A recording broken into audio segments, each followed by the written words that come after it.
నమస్తే, welcome to NVTV 24/7 news channel. యువత పోరు విజయవంతం చేయండి. కూటమి నాయకుల మాటలకు బలైపోయిన ఆంధ్రప్రదేశ్లో వెనుకొండ మాజీ శాసనసభ్యులు బొల్ల బ్రహ్మనాయుడు రాష్ట్రంలో కూటమి అధికారంలోకి వచ్చినప్పటి నుంచి ఇప్పటి వరకు విద్యా వ్యవస్థకు అలాగే యువతకు ఉద్యోగ అవకాశాలు, నిరుద్యోగ అభివృద్ధి ఇవ్వడంలో కూటమి ప్రభుత్వం విఫలం చెందిందని వారు తెలిపారు. బొల్ల బ్రహ్మనాయుడు మీడియాతో మాట్లాడుతూ విద్యార్థులకు ఫీజు రియంబర్స్మెంట్ వసతి దీవెన కింద 3,900 కోట్లు వెంటనే విడుదల చేయాలని ప్రభుత్వం ఏర్పడిన సంవత్సరం కావస్తుంది. ఇంతవరకు ఫీజు రియంబర్స్మెంట్ విడుదల చేయకపోవడం కారణం ఫీజు రియంబర్స్మెంట్ రాకపోవడంతో విద్యార్థులు చదువులు కొనసాగించలేక పనులకు వెళ్తున్నారు. కూటమి ప్రభుత్వం విద్యార్థులకు అన్యాయం చేస్తుంటే దీన్ని వైఎస్ఆర్ కాంగ్రెస్ పార్టీని ఏమాత్రం సహించబోదు, పోరాడుతుందని తెలిపారు.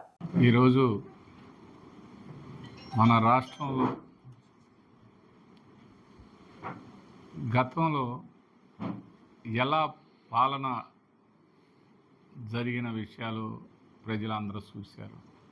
పాలన ఎలా జరిగింది, పాలన అందరికీ ప్రభుత్వం తరపు నుంచి అన్ని పథకాలు కానీ అన్ని రాయితీలు కానీ అందరికీ అందుబాటులోకి తీసుకొచ్చిన ప్రభుత్వం జగన్మోహన్ రెడ్డి గారి ప్రభుత్వం. ఈనాడు కూటమి ప్రభుత్వం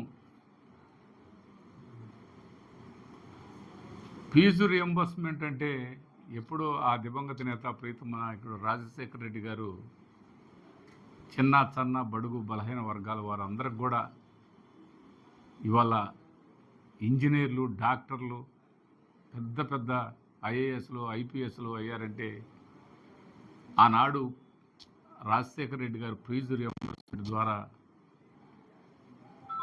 ఎందరో డాక్టర్లు అయ్యారు. అలాంటి ఫీజు రియంబర్స్మెంట్ ఇవాళ బడ్జెట్లో ఫీజు రియంబర్స్మెంట్కి కూడా డబ్బులు కేటాయించిన పరిస్థితి లేదు. దాదాపుగా 3,900 కోట్లు బకాయిని ఏర్పాటు చేశారు. ఇవాళ అటు కాలేజీలు చూస్తే కాలేజీలు ఏం చెప్తున్నాయి, మీరు ఇళ్లలో నుంచి తీసుకొచ్చి మాకు డబ్బు కడితేనే మీరు మాకు కాలేజీకి రండి అని చెప్తున్నారు. ఇటు వచ్చేవరకు ప్రభుత్వం తరపు నుంచి ₹1 కూడా చెల్లించే పరిస్థితిలో ప్రభుత్వం లేదు. ఇవాళ యువత భవిష్యత్తు ఏం కావాలి, ఆ యువతకి మరి ఏ విధంగా మీరు సమాధానం చెప్తారు? అందుకే యువత పోరు అని చెప్పి ఇవాళ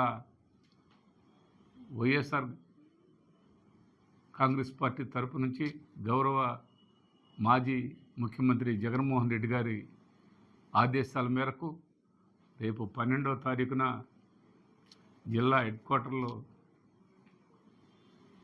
ఈ ఫీజు పోరు కార్యక్రమం ఏర్పాటు చేస్తున్నారు. మన పార్టీ నాయకులందరూ కూడా కలిసి, వైఎస్ఆర్ కాంగ్రెస్ పార్టీ నాయకులే కాదు, యువత అందరూ కూడా ముందుకొచ్చి రోడ్డు మీదకి రావడం జరుగుతూ ఉంది. ఆ యువత పోరు కార్యక్రమంలో భాగంగా ఇవన్నీ జరిగేదాకా ఈ పోరు బాట ఆగదని, మరి అదేవిధంగా అన్ని అబద్ధాలే చెప్తారు. ఆ అబద్ధాల్లో భాగం ఆ మెడికల్ కాలేజెస్ ఉన్నాయి. మన ప్రభుత్వంలో, వైఎస్ఆర్ ప్రభుత్వంలో 17 మెడికల్ కాలేజెస్ ఇస్తే 5 మెడికల్ కాలేజెస్ అప్పటికే పూర్తి చేయటం జరిగింది. ఇంకా తర్వాత ఉన్న కాలేజీలన్నీ కూడా ఈ రోజుకి ఎక్కడ కూడా దాన్ని ఊసే లేని పరిస్థితి. ఆ ఊసు లేకపోగా పెద్ద వాళ్ళ చేతుల్లో పెట్టాలని, ప్రైవేటు వ్యక్తులకి కాలేజీలు సొంతం చేయాలని ఇక్కడ ఉన్నటువంటి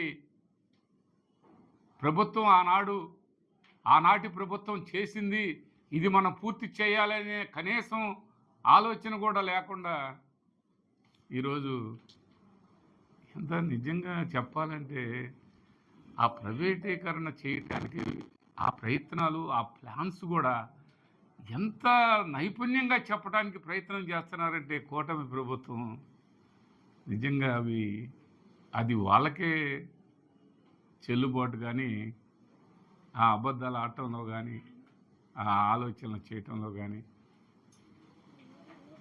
ఆ తప్పులు చేసేదానికి కూడా మేము తప్పు చేయట్లేదు, చాలా బాగా చేస్తున్నాం అని చెప్తారు. తప్పులు